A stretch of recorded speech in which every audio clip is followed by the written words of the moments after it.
Hi there, my name is Keli Goff. I'm a columnist for the Daily Beast, and I'm here on day 2 of the Women in the World Summit here in the Toyota Solutions studio, and I am here with acclaimed filmmaker Ken Burns, who I actually think of you as more than a filmmaker, but you're sort of like America's premier storyteller. If there were an official storyteller of America, it would be you. Well, all of my films are in American history, and most of the word history is made up of the word story, and I think we've lost that relationship, but when we remember to tell good stories, then you've got people's attention. So I actually was just saying the other day during the interview that my 2 favorite First Ladies are Jackie Kennedy and Eleanor Roosevelt, and I think people kind of scratch their heads. But I know that I'm not alone in thinking Eleanor Roosevelt is one of the greatest First Ladies. Why do you think she specifically struck such a chord, and can you tell us a little bit about what inspired you to do a film about her?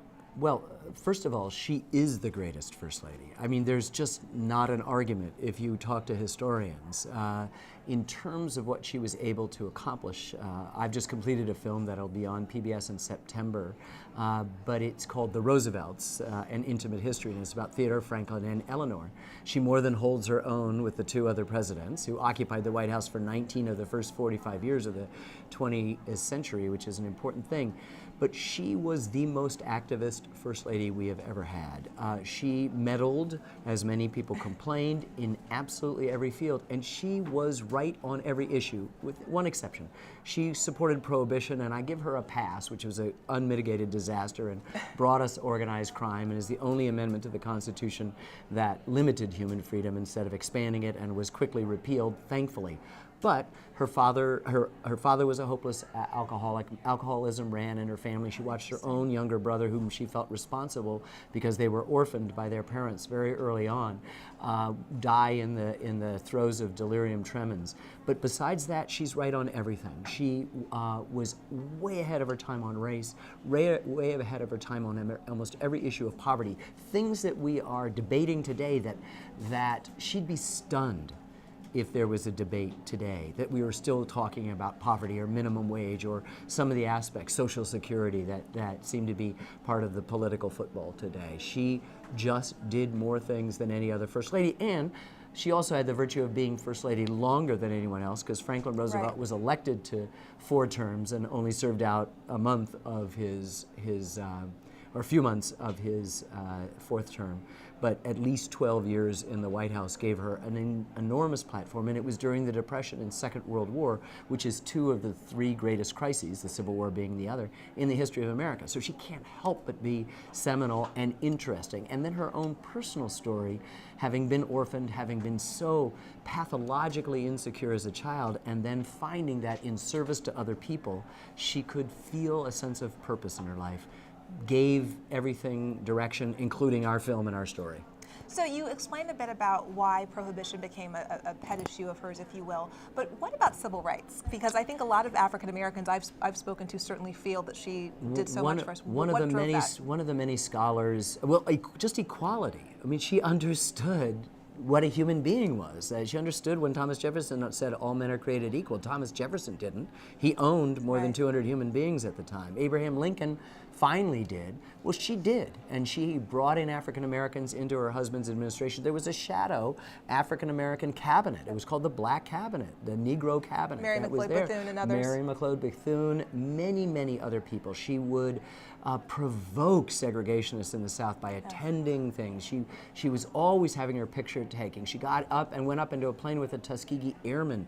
I mean, she was so way ahead of her time, not just in race, but in women's issues, getting them into the workforce, doing important things. I mean, we'd find her, I mean, when people object to Michelle Obama doing something that isn't just what First Ladies are supposed to safely do, I mean, she should just say, forget about it, because she could have 3 terms herself and not come close to doing what Eleanor Roosevelt did, and that's not taking anything away from Michelle, it's giving everything to Eleanor. I was actually I'm so glad that was the perfect segue to the question I really wanted to ask you. I wasn't sure I would, but which is, it seems today that First Ladies do substantially less and take far fewer risks than Eleanor Roosevelt was willing to. Why do you think that is? You would think that women have gained more equality, so they have, and and I think they have done that. But I mean, before Eleanor Roosevelt, you know, women were supposed to have teas. First ladies were supposed to have teas.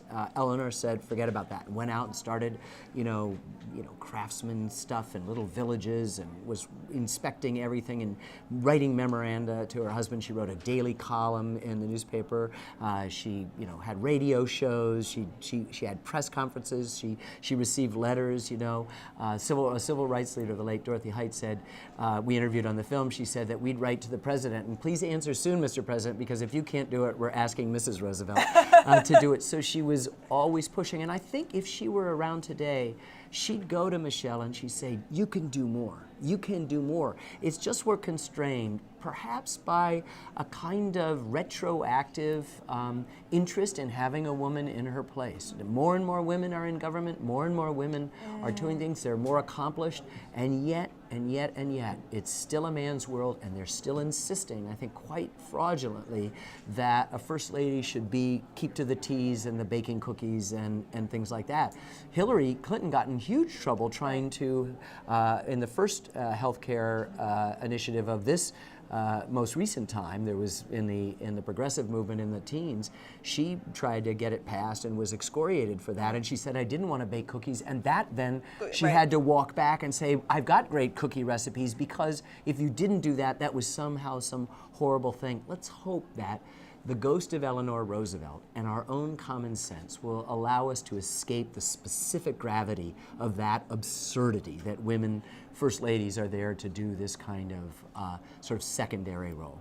I have a million more questions for you, but I don't know that we can top that at the Women in the World Conference, that answer. I mean, look, as women in leadership positions. As the father of 4 daughters, you know, this is and a granddaughter, this is paramount. I'm outraged, you know, by the fact that no matter how much we talk the talk, we rarely actually walk the walk. And things are changing.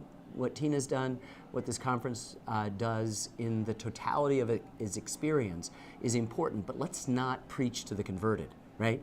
We have a willing and receptive audience, but we actually have to have the kind of daring that the Pussy Riot girls have. They say, go out and do this, risk everything. Eleanor Roosevelt risked everything to do that. If she lived in a different era, do you think she would have been our first female president? Yeah, I think she would.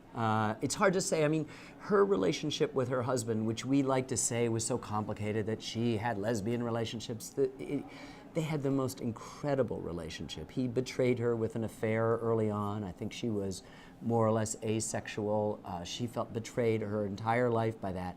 But they forged a partnership that was loving and intense and political, and she was idealistic and he was pragmatic, and they made things happen for the better in the United States. Now, if you disconnected her from him, you know, in the way that Hillary Clinton has now done and is clearly, you know, at least moving towards moving for president and has, as we're told by polls, the best chance of becoming president, I don't know, but boy, she would have made a terrific one. This is Ken Burns, and he's the extraordinary filmmaker, as I like to think of him, the national storyteller of America, and he's joined us here on the second day in the Toyota Solutions studio at the Women in the World Conference 2014. Thanks so much, Ken. My pleasure, Kelly. Thank you.